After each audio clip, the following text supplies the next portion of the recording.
आज आपण एका वादग्रस्त निर्णयाच्या विषयावर चर्चा करणार आहोत।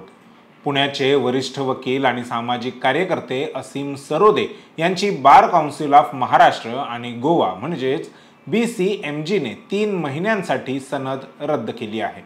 हे केवळ एका वकिलाचं निलंबन नाही तर बोलण्याच्या स्वातंत्र्यावर, न्याय व्यवस्थेवर आणि राजकीय दबावावर प्रश्नचिन्ह उभं करणारं प्रकरण आहे।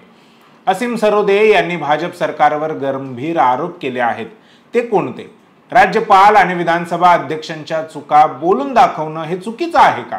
शिवाय सरन्यायाधीशांना बूट फेकून मारणाऱ्या वकिलाचं निलंबन केलं जात नाही, मात्र राज्यपाल व विधानसभा अध्यक्षांच्या बाबतीत बोलल्यावर सनद रद्द होते। याला कोणता न्याय म्हणायचं? या सर्वच प्रश्नांवर आज सविस्तर चर्चा करूयात। नमस्कार, मी संकेत आणि आपण पाहत आहात मुंबई आउटलुक। प्रथम असीम सरोदे कोण आहेत ते पाहूया। पुण्यातून उदयास आलेले हे वकील फक्त कोर्टरूम मध्येच न्यायाची लढाई लढत नाहीत तर सामाजिक न्यायासाठी ते रस्त्यावर देखील उतरतात। 24 वर्षांच्या कारकिर्दीत त्यांनी गरिबांसाठी मोफत कायदेशीर मदत शिबिरे उघडली, मानवाधिकारांच्या मुद्द्यांवर PIL दाखल केल्या। उदाहरणार्थ 2012 मध्ये त्यांनी महाराष्ट्रात मानवाधिकार न्यायालय उभारण्यासाठी बॉम्बे हायकोर्टात PIL दाखल केली होती। शिवसेना ठाकरे गटाचे ते समर्थक आहेत आणि राजकीय भ्रष्टाचार, फौजदारी प्रकरणांवर बोलण्यात ते मागे हटत नाहीत। 2024 मध्ये जेव्हा ते पत्रकार निखिल वागळे यांच्या सोबत होते तेव्हा भाजप कार्यकर्त्यांनी त्यांच्या गाडीवर शाई, अंडी आणि दगडांनी हल्ला केला होता। या प्रकरणाने पुण्यात राजकीय वातावरण चांगलंच तापलेलं होतं। असीम सरोदे हे फक्त वकील नाहीत तर सरकारच्या चुका उघड करणारा एक आवाज आहेत। ज्यामुळे सरोदेंची सनद रद्द झाली आहे त्या प्रकरणाची सुरुवात होते 18 मार्च 2024 रोजी। मुंबईच्या वरळीतील SVP स्टेडियम मध्ये शिवसेना उद्धव बाळासाहेब ठाकरे पक्षाने जनता न्यायालय हा कार्यक्रम आयोजित केला होता।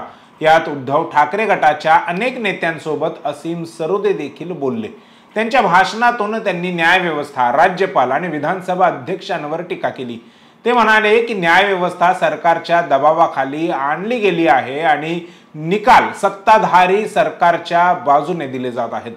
तसेच न्याय व्यवस्थेत भ्रष्टाचार वाढला आहे हे नाकारता येत नाही।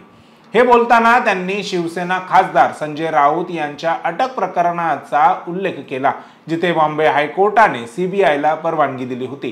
परंतु सरोदेंनी असा दावा केला की हा निकाल राजकीय दबावामुळे झाला होता। राज्यपाल भगतसिंग कोश्यारींना सरोदे फालतू म्हणून उद्देशून बोलले। कोश्यारी तेव्हा राज्यपाल देखील नव्हते, परंतु सरोदेंनी त्यांच्या पूर्वीच्या भूमिकेची अर्थात शिवसेना सरकार पाडण्यातील भूमिकेवर टीका केली होती। ते म्हणाले राज्यपालांनी नवीन आघाडी सरकार स्थापन करण्यासाठी आमंत्रित केले, जे घटना विरोधी आहे। शिवाय विधानसभा अध्यक्ष राहुल नार्वेकरांवर बोलताना सरोदे म्हणाले की राहुल नार्वेकर यांनी सर्वोच्च न्यायालयाच्या आदेशाचा विश्वासघात केला।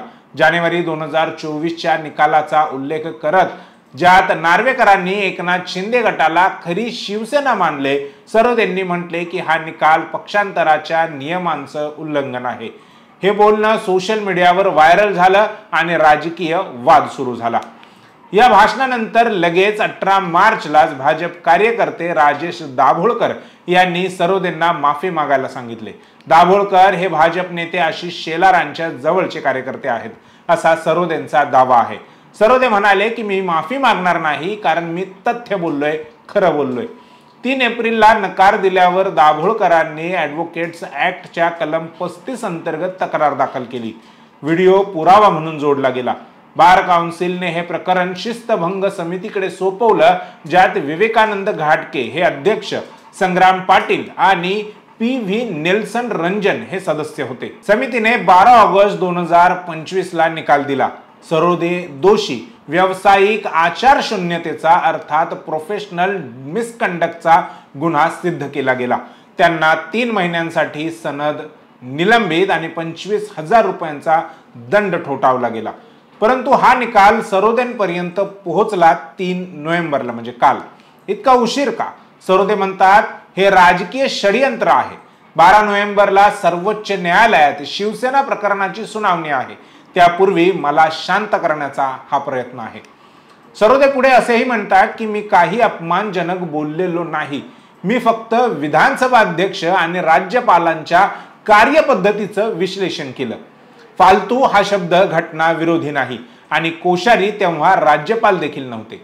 मी माफी मागणार नाही, मी पुन्हा सांगेन. ते बार काउन्सिल ऑफ इंडियाकडे अपील करणार आहेत. शिवसेना ठाकरे पक्षाने त्यांना पाठिंबा दिला आहे आणि सामान्य लोकांमधून देखील त्यांना समर्थन मिळतंय. सरोदे म्हणतात, लोक माझं काम ओळखतात, मी गरिबांसाठी लढलो आणि सत्य बोलणं मी कधीच सोडणार नाही. सरोदे हे भाजप आणि शिंदे सरकारवर सातत्याने टीका करतात. 2024 मध्ये वागळे हल्ला प्रकरणात त्यांनी भाजप कार्यकर्त्यांना जबाबदार धरलं. ते म्हणतात की भाजप सरकार पक्षांतराला प्रोत्साहन देतं आणि न्याय व्यवस्था त्यासाठी दबावाखाली आणतं. अगोदरच तेलंगणा MLA पक्षांतर प्रकरणात सर्वोच्च न्यायालयाच्या निकालाचा हवाला देऊन त्यांनी महाराष्ट्रात राजकीय भूकंपाची घोषणा म्हणजेच भविष्यवाणी केली होती. शिंदे सरकार अस्थिर होईल असं ते म्हणाले होते. 2021 मध्ये एकनाथ खडसे भूमी घोटाळ्यात ईडीला नोटीस पाठवली होती, ज्यात भाजप नेत्यांच्या भूमिकेची चौकशी मागितली होती. 2023 मध्ये संसद हल्ला प्रकरणात आरोपींना कायदेशीर मदत देण्याची ऑफर दिली, ज्यातून ते म्हणाले की सरकार राजकीय प्रतिशोध घेते. एका अहवालानुसार देशभरात राजकीय न्यायांविरुद्ध प्रकरणं थकलेली आहेत आणि सरोदे यांनी यावर बोलत भाजपच्या खासदारांवर अनेक गंभीर गुन्हे असल्याचं त्यांनी सांगितलं. सरोदे म्हणतात की भाजप सरकार घटनेच्या विरोधात काम करतं आणि न्याय व्यवस्था त्याला कव्हर देत आहे. आता प्रश्न उभा राहतो, राज्यपाल आणि विधानसभा अध्यक्षांच्या चुका बोलून दाखवणं हे चुकीचं आहे का? घटनेत कलम 19 अंतर्गत बोलण्याचं स्वातंत्र्य आहे, परंतु वकिलांसाठी ॲडव्होकेट्स ऍक्ट मध्ये मर्यादा आहेत. बार काउन्सिल म्हणते की असं बोलणं न्यायव्यवस्थेला बदनाम करतं, परंतु सरोदे यांचा युक्तिवाद आहे की मी व्यक्तीच्या भूमिकेची टीका केली, त्या पदाची नाही. लोकशाहीत चुका उघड करणं हा हक्क आहे. हे प्रकरण बोलण्याचं स्वातंत्र्य विरुद्ध व्यावसायिक जबाबदारीचं आहे. जर वकील सत्य बोलू शकत नसतील तर सामान्य माणूस कसा बोलेल? दुसरीकडे हे निलंबन शिवसेना प्रकरणाच्या पार्श्वभूमीवर आलं, जिथे सर्वोच्च न्यायालय शिंदे गटाच्या ओळखीवर सुनावणी घेणार. काहींच्या मते हे दबाव तंत्र आहे. मात्र भाजपकडून कोणतीही अधिकृत प्रतिक्रिया आलेली नाही, परंतु दाभोळकर सारखे कार्यकर्ते यालाच न्याय म्हणतायत. या प्रकरणावरून दिसते की सत्ता कशी बोलणाऱ्यांना शांत करते. एका बाजूला असीम सरोदेंवर कारवाई होते तर दुसऱ्या बाजूला सरन्यायाधीशांवर बूट फेकून मारणाऱ्या तिवारी नावाच्या वकिलावर मात्र कोणतीच कारवाई होत नाही. हा न्यायालयाने पुरस्कृत केलेला जातीवाद नाही का?